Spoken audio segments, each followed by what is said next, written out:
Bienvenue sur Horizon Historique sur YouTube, la chaîne qui fait revivre les personnages les plus marquants de l'histoire en moins de 5 minutes.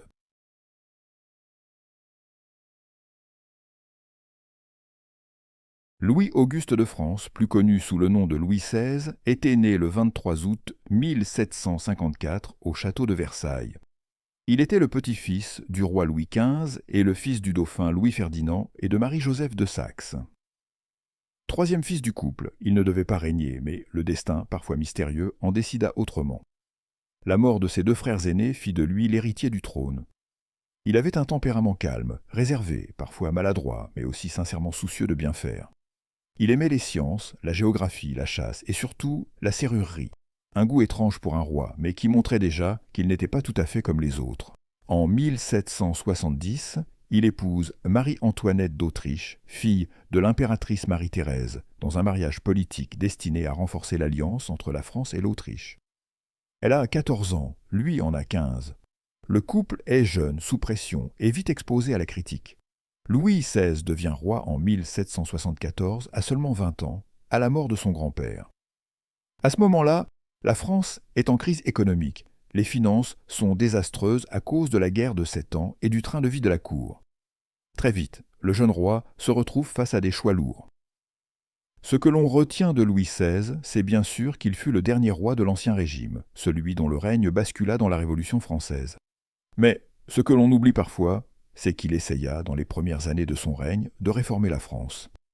Il nomma des ministres éclairés comme Turgot et Necker, qui proposèrent des réformes fiscales et économiques pour rééquilibrer les comptes. Mais la noblesse et le clergé s'y opposèrent farouchement. Le roi, hésitant, les soutint un temps, puis recula. Cette faiblesse politique fut sans doute l'un des premiers clous plantés dans le cercueil de la monarchie. Louis XVI était un homme pieux, loyal à sa famille et animé par une certaine bienveillance. Mais il manquait de fermeté dans ses décisions.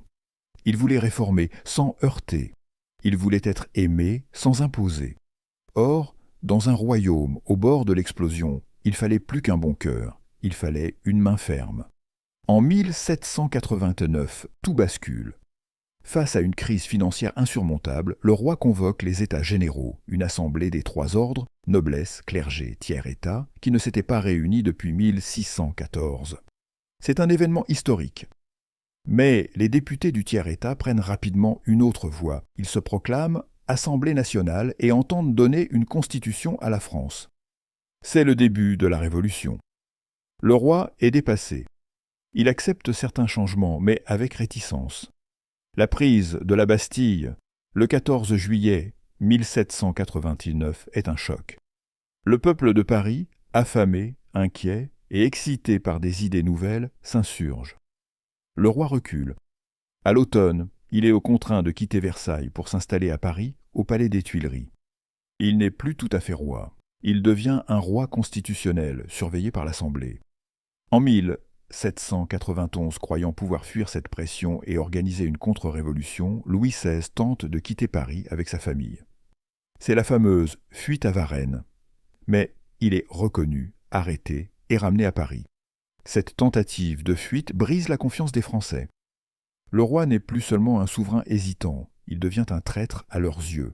À partir de là, les choses s'accélèrent. En 1792, la monarchie est abolie. La République est proclamée.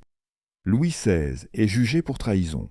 Le 20 et 1 janvier 1793, il est guillotiné place de la Révolution à Paris, aujourd'hui place de la Concorde. Il a 38 ans. Son épouse Marie-Antoinette connaîtra le même sort quelques mois plus tard.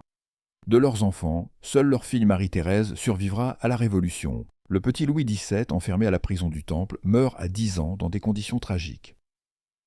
La mort de Louis XVI fut un choc pour toute l'Europe. Jamais on n'avait vu un roi, de droit divin, jugé par son peuple et exécuté.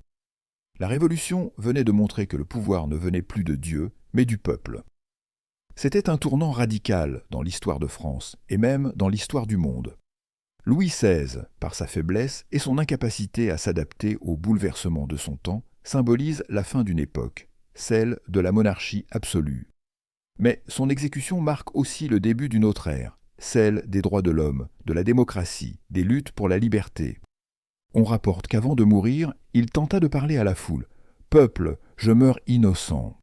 Je pardonne à mes ennemis, je veux que ma mort. » Mais ces paroles furent couvertes par les tambours. Une fin digne, silencieuse, presque spirituelle.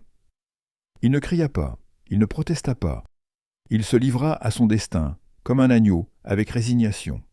Il ne fut ni un tyran, ni un héros. Il fut un homme, pris dans une tempête trop grande pour lui. Un homme qui voulait bien faire, mais qui n'en eut pas la force.